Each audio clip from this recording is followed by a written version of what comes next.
Assalamualaikum warahmatullahi wabarakatuh. Saya Febri Fadli dari Tiga Indonesia Group. Pada kesempatan ini, saya ingin membeberkan 7 fakta yang perlu Anda tahu. Fakta pertama adalah fakta menabung untung.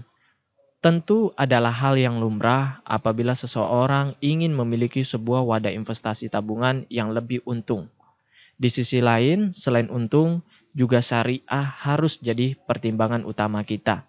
Faktanya, tabungan sebagian besar orang selama ini jauh dari kata untung dan syariah.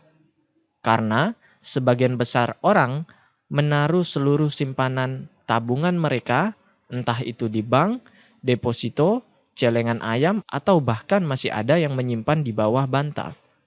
Yang seperti kita ketahui, bunga yang mereka terapkan adalah bunga yang ditetapkan di awal, sebagaimana hukum riba bahwasanya tidak boleh menetapkan bunga di awal. Pertanyaan saya, apakah ada jenis tabungan yang lebih untung dan lebih syariah? Memperkenalkan sebuah wadah investasi tabungan yang aman dan menguntungkan. Aman karena perusahaan berdiri sejak 1975, memiliki kantor cabang hampir di seluruh Indonesia, dan telah diawasi pemerintah melalui Otoritas Jasa Keuangan atau OJK. Syariah karena menggunakan konsep bagi hasil dan tidak menetapkan bunga di depan. Menguntungkan karena pembagian hasil dalam tanda kutip bunga yang dibagikan rata-rata dalam 7 tahun terakhir di angka 14-20% per tahun. Jauh di atas bunga deposito, jauh di atas inflasi. Iya, yang saya, Anda, dan kita semua cari sudah ada di depan mata kita. Memiliki investasi tabungan yang aman, menguntungkan, dan tidak menetapkan bunga di depan. Sebagaimana yang umat muslim anjurkan. Mari kita dengar pengakuan para ahli konsultan keuangan mengenai wadah investasi tabungan CR Unit Link atau reksadana. Investment. Tahun kelima mungkin baru akan kelihatan pertumbuhannya. Biasanya sih 5 tahun juga minimum. Kita sarankan 10 tahun bahkan lebih untuk unit link. Oh, untuk lebih gitu ya. Dan Iya. ini biasanya memang di atas inflasi dan di atas bunga bank. Ya? Di atas inflasi, di atas bunga. Saya jadi senyumnya lebih sumringah karena ternyata reksadana itu ratusan ribu juga bisa dapat. Bener nggak sih Mas? Itu sebenarnya gimana sih? Bener banget. Jadi reksadana itu adalah sebuah produk keuangan yang memang didesain untuk orang awam dan untuk investor yang pemula. Karena investor-investor yang ratusan ribu jutaan rupiah sudah bisa masuk. Sudah bisa masuk. Jadi begini cara kerjanya. Investor dengan modal 1 juta, 5 juta, 500 ribu, dananya terkumpul sangat besar di sini sehingga pengelola reksadana kemudian bisa beli saham, bisa beli obligasi, bisa beli deposito, yang ini semua tentu optimal karena banyak yang dibeli ya nggak, karena dananya Betul. besar sekali. Nah nanti kalau sahamnya naik tentu dana di sini makin besar, obligasinya memberikan keuntungan, dananya makin besar. Dan nanti dibagikan lagi kepada para investor ini. Jadi mirip dengan kita patungan. Nah kemudian kita sama-sama patungan ini ngumpulin uang, kemudian dikelola oleh seorang yang ahli di pengelolanya untuk diinvestasikan lagi ke tempat-tempat yang butuh modal besar. Oh. Karena kalau saham kan 10 juta udah bisa sih sekarang beli saham, tapi kalau mau optimal Anda perlu ratusan juta. Obligasi perlu setengah miliar. Deposito kalau bawa 5 juta 10 juta dikasih counter rate. Tapi kalau kita bawa 2 miliar ke bank tentu kita bisa negosiasi kan. Dapat bunga lebih menarik. Bunga lebih menarik. Nah, bagaimana caranya kita sebagai orang awam juga bisa dapat keuntungan yang sama adalah dengan cara beli reksadana.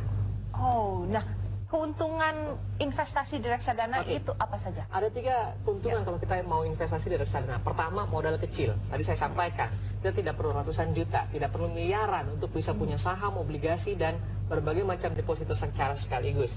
Kita cuma perlu ratusan ribu sampai jutaan rupiah, beli reksadana, dan reksadana ini kemudian akan investkan secara kolektif di produk-produk keuangan yang tadi. Nah, ini penting sekali karena kadang-kadang banyak juga yang mengatakan bahwa saya tuh nggak ngerti saham, nanti naik turun, saya masih melototin gitu angka-angkanya. Karena keuntungan nomor 2 investasi reksadana adalah dana tadi yang besar tadi dikelola secara profesional oleh tim ahli yang namanya manajer investasi. Biar mereka yang melototin angka-angkanya gitu ya. Mereka yang nentuin saham apa yang dibeli, mereka yang menentukan obligasi apa yang dibeli, karena mereka memang ahli dan kita nanti akan terima laporan saja setiap bulan. Oke, Gitu caranya. kadang-kadang merasa bahwa awam, saya nggak ngerti saham kapan naik, kapan turun, nanti takut rugi, taruh aja di reksadana, nanti mereka yang akan kelola. Secara kolektif tapi secara kolektif ya.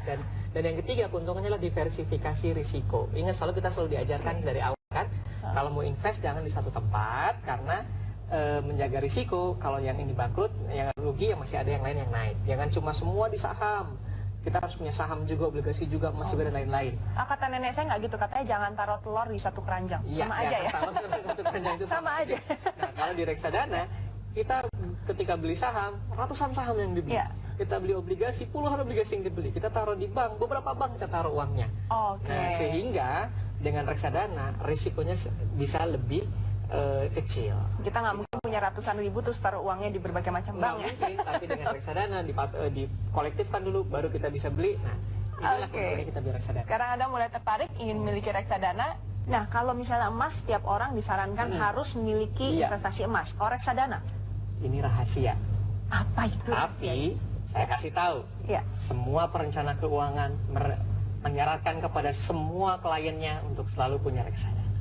Berapa persen dari jumlah? Itu tergantung perhitungan kita, berapa persen dari aset kan tergantung tujuan keuangan. Tapi ini adalah produk keuangan yang disarankan oleh semua perencana keuangan karena ini produk keuangan yang paling mudah, paling murah, dan paling optimal untuk investasi. Waduh, kalau gitu ini rahasia. Rahasia ya cuma kita aja yang tahu. Welcome back, sudah jelas. Menabung di CAR lebih untung secara jangka panjang dan dianjurkan bahkan diwajibkan oleh para pakar keuangan. Mungkin Anda berkata, bahwasanya Anda adalah seorang karyawan di sebuah perusahaan yang menggaji Anda dengan gaji UMR atau di bawah 5 juta per bulan. Apakah CAR cocok untuk Anda dengan gaji sekecil itu? Justru karena hal itu, saya selalu mengingatkan kepada kawan-kawan sekalian, tabungan CAR lah yang lebih cocok untuk Anda.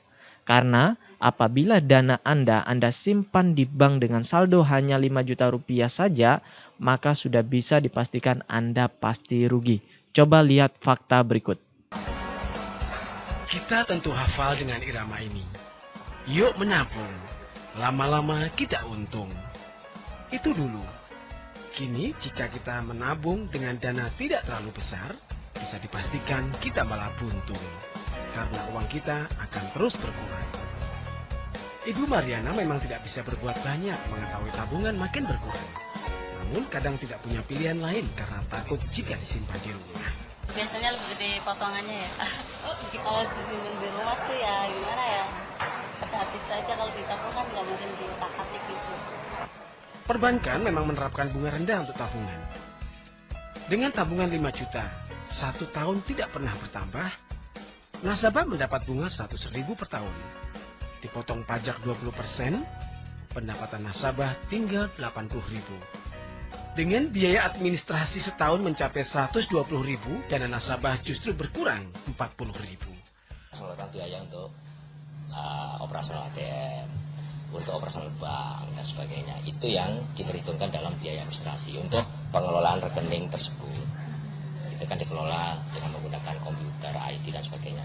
Itu yang dasar perhitungannya. Dengan persaingan perbankan dan likuiditas makin ketat serta perebutan dana pihak ketiga makin sulit, perbankan juga makin selektif. Untuk bunga tabungan, perbankan biasanya memberikan bunga tidak lebih 1,75%. Jika demikian, pencanangan ayo ke bank yang pernah digagas pemerintah sepertinya memang bukan untuk nasabah kecil. Vivi Waloyo dan Rudi Utomo melaporkan dari Jakarta. Ya, yang ingin saya katakan, tabungan ini justru dianjurkan untuk mereka yang punya tabungan atau income UMR.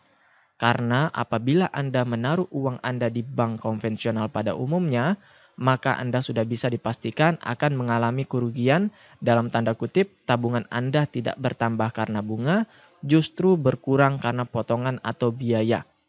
Pertanyaan saya sekarang, berapa persen dari income Anda yang Anda tabung rutin setiap bulannya? 10%, 20%, 30%, atau lebih? Para konsultan keuangan sih memang menganjurkan minimal dari income Anda 10%-nya ditabung. Sekali lagi, itu adalah angka minimalnya.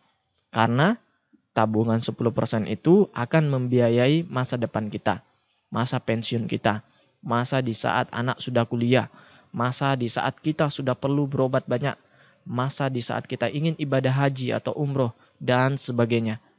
Pertanyaan saya, apakah tabungan 10% itu dapat mengelola itu semua? Sebagian besar dari kita pasti jawabannya tidak.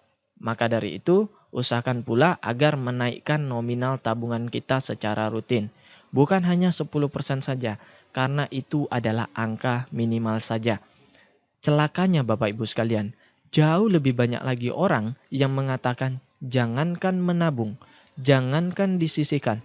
Sisa gaji saja sudah habis bahkan kurang di akhir bulan. Maka dari itu, yang harus Anda lakukan adalah ketika Anda mendapatkan income atau gaji, maka minimal 10%-nya langsung disisihkan untuk ditabung, lalu sisanya lah yang dihabiskan, bukan sebaliknya. Fakta menabung untung yang terakhir, menabung bonusnya asuransi. Seperti yang umumnya kita ketahui Bapak Ibu sekalian, bahwasanya CAR adalah perusahaan asuransi. Sehingga kita bisa dapat tambahan fitur yakni proteksi. Apa saja yang kita dapatkan? Hanyalah proteksi jiwa yang nilainya sangat kecil, yakni 21 juta rupiah, tanpa ada kesehatan, tanpa ada rawat inap, dan sebagainya. Seperti yang ada di asuransi lain yang biasanya memberikan uang pertanggungan ratusan juta rupiah, ada rawat inap, dan sebagainya. Tapi tahukah Anda bahwa fitur asuransi tersebut ada biayanya, sehingga akan memotong tabungan Anda setiap bulannya. Berbeda dengan CAR yang benar-benar fokus di tabungannya dan hanya memberikan uang pertanggungan yang kecil, yakni 21 juta rupiah saja. Sehingga biaya asuransinya pun sangat kecil, yakni rata-rata hanya 30-an ribu per tahun atau 2.000 perak per bulan, disesuaikan dengan usia Anda. Maka dari itu, benar-benar menabung di CAR sangat optimal karena tidak adanya fitur-fitur asuransi yang memberatkan tabungan kita. Ya, bukan asuransi dapatnya tabungan, tapi tabungan dapatnya asuransi. Sekali lagi, tabungan bonusnya asuransi. Cerdas bukan? Dan benar-benar cocok untuk Anda yang mau menabung. Sebelum menutup video ini, ada satu cerita inspiratif mengapa sebegitu pentingnya menabung. Sebut saja ada seorang pemuda bernama Ali.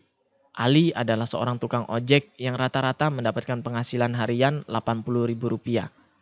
Karena Ali tidak memiliki motor, maka Ali harus membayar Rp20.000 per hari untuk menyewa motor, Rp20.000 untuk membeli bensin, dan Rp30.000 untuk biaya sehari-harinya. Singkat kata, Ali memiliki Rp10.000 keuntungan bersih yang Ali sisihkan untuk ditabung. Dan Ali sisihkan selama 3 bulan untuk bisa DP motor, dan akhirnya Ali bisa melakukan hal itu. 3 bulan kemudian, Ali memiliki sebuah sepeda motor yang digunakannya untuk ngojek. Karena tidak perlu membayar sewa motor harian lagi, maka lebih banyak uang yang Ali bisa tabung untuk DP motor kedua. Ali melakukannya hingga 2 bulan, Ali bisa membeli motor kedua dan menyewakannya Rp20.000 per hari kepada orang lain. Dan terus-menerus, Ali memiliki motor ketiga dan disewakannya kepada orang lain lagi, dan Ali mendapatkan Rp20.000 per hari dari penyewa motor tersebut. Terus-menerus sampai Ali memiliki 20 motor. Sampai akhirnya Ali sadar untuk tidak ngojek lagi, tetapi semua motor yang Ali miliki disewakan kepada orang lain, dan Ali mendapatkan Rp20.000 per hari dari satu motor. Anda bisa bayangkan betapa cerdasnya Ali. Kesimpulannya, menabung bukan hanya untuk orang kaya. Menabung adalah sebuah strategi untuk hidup yang lebih baik di masa mendatang. Mari mengamankan rupiah kita dengan menabung cerdas bersama CAR. Saya Febri Fadli, mari menabung.